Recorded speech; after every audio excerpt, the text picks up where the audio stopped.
I served on this committee for 2 years and I understand the hard work that goes on behind the scenes. All the members of this committee volunteer their time, and I want to say thank you to Fani, Anne and Chris for their ongoing input, as well as Laurette for handling the marketing, and Warren for giving art.B a fresh, updated website that also allows for our exhibition to be showcased online. I want to thank Diane for handling the admin and Stephen for helping me set up the exhibition. Also want to thank the artists for their contributions and Henny Mayer for volunteering his time this morning to open this exhibition. Lastly, thank you for all the support that we have received from our members and the public. I want to introduce Henny Mayer.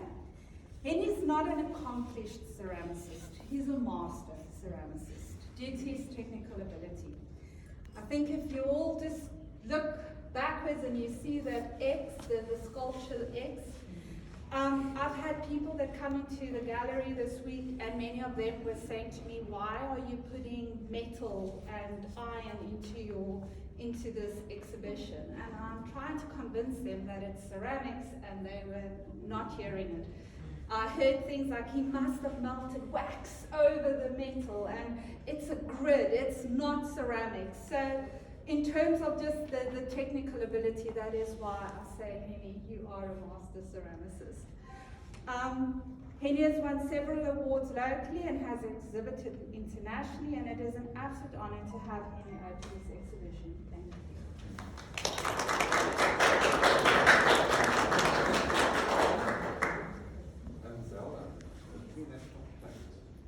The top one. Thank you very much, Zelda. It's lovely to be here, and I think this is the first exhibition I've attended since the beginning of, or before lockdown. So it's quite weird to see everybody with their masks. I'm sure you're all smiling. Thank you. The title of this exhibition is Blended, and it's curated by Zelda Weber. And I want to quote from the curator's brief. Blended refers to many processes involved in ceramics.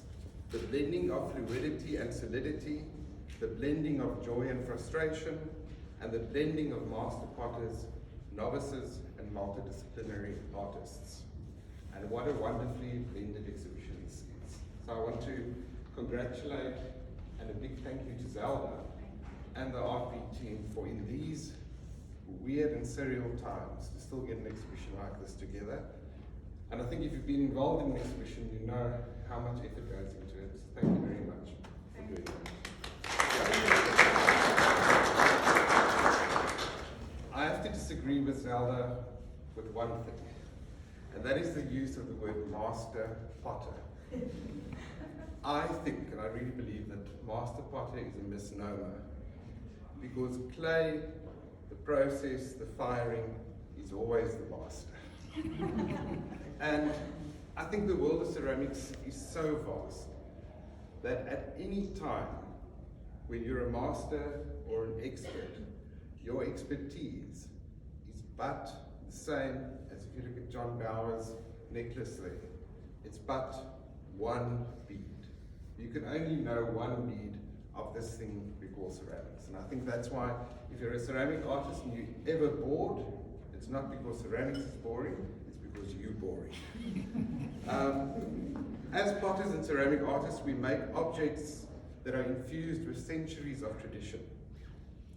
From the oldest material on earth, we are creating the present.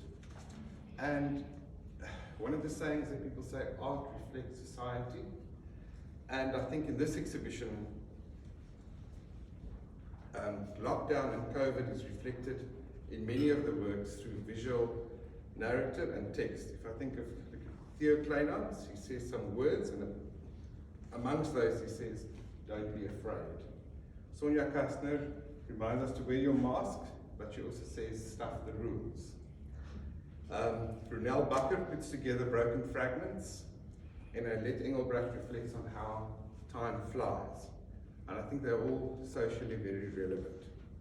I also find it interesting in this exhibition how color seems to have crept back into ceramics. A while ago, everything seemed to be very brown, and somehow there's color again. And I find it interesting how it's blended into clay and applied onto clay in many different ways. If I can just a few things like Susan Lomas at the end with the black and white vessels, she's actually intermixed the clay, and that's right, Susan, you've mixed the clay, and that's created the blended. John Bauer's got a very interesting boat-like shape here, where the clay is blended inside the clay. Yvonne Martin, what she's done with the agate ware. And I also think it's interesting how surface treatment for me seems to be more considered in this exhibition than what I've seen in a long time. Look at the pit firing and the way people are starting to use glaze again. I find that very exciting. Zelda's work at the back there. Yeah, I find it a very nice exhibition to see. We are living in strange times, but actually very exciting ceramic times. Is there anyone that touches clay that is not excited by it?